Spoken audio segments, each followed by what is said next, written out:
Drafted by the Oklahoma City Thunder with the 3rd pick in the 2009 NBA draft, shooting guard James Harden out of Arizona State is well known for being an excellent scorer. Coming out of college, he was among the best scorers in college basketball. Arriving at the Thunder, he was destined to be the 3rd option as they already had Russell Westbrook and Kevin Durant. During his 3 seasons in Oklahoma City, he averaged 12.7 points and shot 37% from beyond the arc, while coming off the bench and playing 27 minutes per game. He also won the 6th Man of the Year award in 2011 as he played a vital part in the Thunder going to the NBA Finals. While the trio of Westbrook, Durant, and Harden could have won a title if they stayed together, Harden may have never reached his full potential if he stayed in Oklahoma City.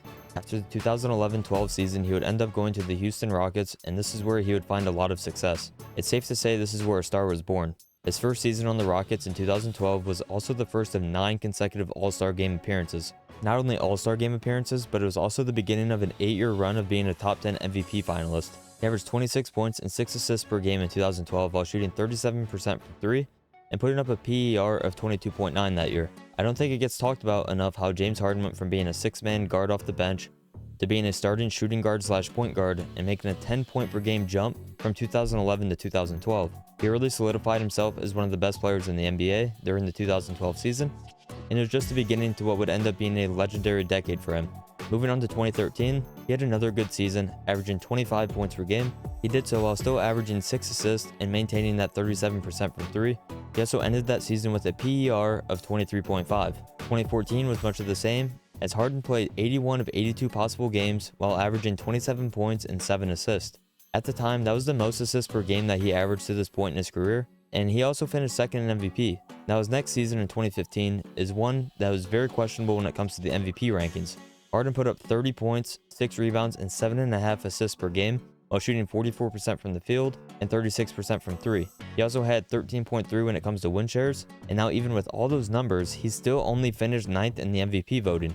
For better perspective, he was 2nd in the NBA in scoring, while also being 3rd in assists. Nonetheless, 2015 was another great season for him, and he'd only improve after this as we headed into 2016-2017. During 2016, Harden averaged 29 points, 8 rebounds, and increasing his assists all the way up to 11 per game.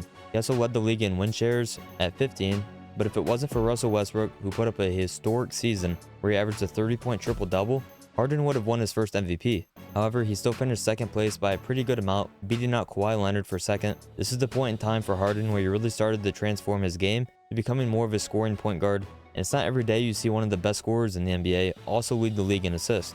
As good as those 3 prior seasons were from 2014 to 2016, this 3-year run from 2017 to 2019 was one of the best scoring runs in NBA history.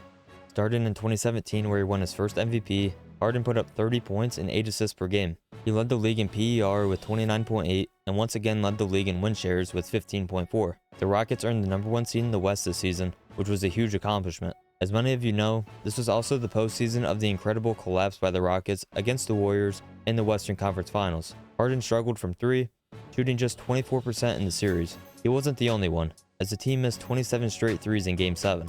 This is just one of the few moments that haunt the legacy of James Harden. The following season was more the same, but Harden averaged an incredible 36 points per game while averaging 7 assists. He did so while putting up a 30.6 PER, the best of his career, and for the 3rd straight year, and the 4th time in 5 years, he led the league in win shares with 15.2. With all that being said, Harden still did not win MVP. He ended up finishing 2nd to Giannis Antetokounmpo, and to be honest, I'm not sure how Harden didn't win it. 36 points per game is incredible, but not only the fact that he scored that many points, he also averaged 7.5 assists again, which gets overlooked a lot during that season. In the playoffs, they once again ran into the Warriors. Harden was much better this time around, but the guys around him really let him down. When playing the Warriors, they needed to be their best, and they didn't quite get it. Now his next season, in 2019, was just as crazy. He averaged 34 points per game, 7.5 assists, and once again, for the 4th straight year, he led the league in win shares, this time with 13. He put up a PER of 29.1, but the one knock on him for this season was the fact that he only played in 68 games, where in the previous season he played in 78. He ended up finishing 3rd in the MVP behind Giannis, who won his 2nd of back-to-back MVPs, and LeBron finished 2nd as he led the Lakers to the number 1 seed in the West, and the Rockets and Lakers would end up playing against each other in the bubble. Once again, Harden played very well, but his team wasn't a match for the Lakers that season. After playing a few games for the Rockets the following year in 2020, he was then traded to the Nets, pairing him up with Kyrie Irving and Kevin Durant, forming one of, if not the best scoring trio of all time. They came literal inches away from potentially going to the NBA Finals that season. To Harden's credit, he played very well alongside Kyrie and KD, becoming less of the primary ball handler but maintaining some point guard responsibilities. In 2021, he would only play 44 games for the Nets before being sent to the 76ers to pair up with Joel Embiid. Harden took a backseat to Embiid when it came to scoring, as James was the point guard of the team. This hurt the Sixers at times when Harden was very passive and didn't look to score like he did in previous seasons. There wasn't much playoff success on the 76ers, as it's pretty well known by now that they failed to make the Eastern Conference Finals. The postseason failures continued to haunt James Harden, and now he's on the Clippers with another chance to make the finals. This year in a Western Conference where it could be anyone's game this postseason. A healthy Clippers team obviously has a fighting chance with Kawhi Leonard. But before we end the video, let's take a look at one of the more important metrics when measuring a player's success. That metric is similarity score. The similarity score is not to find someone with a similar play style, but more so someone that affected winning at the same level. Not only that, but someone with similar quality and career performance. With that being said, here's the list of players most comparable to James Harden. Something that sticks out to me is the fact that 3 of the best point guards of all time are near the top.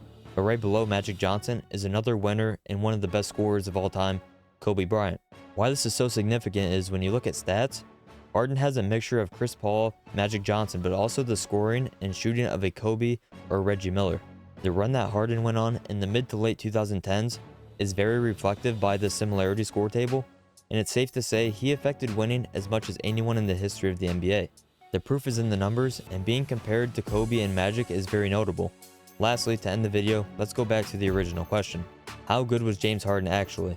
Well, let's talk about accomplishments. As we mentioned, Harden has 1 MVP coming in the 2017-2018 season. He was also a member of the NBA's 75th anniversary team. He's an 11-time All-Star and 6-time first-team All-NBA. He's a 3-time scoring champ and a 2-time assist champ. The huge knock on Harden is the fact he doesn't have a ring and may retire without a championship. If he wins a championship over the next several seasons, he most likely won't be the best player. It's pretty crazy when you really think about it that an all-time great scorer doesn't have a ring and may not end with one. For context, he did have to deal with the best team of all time with KD and the Warriors. Not only that, but you've had guys like LeBron James and Kawhi Leonard get in the way of titles as well.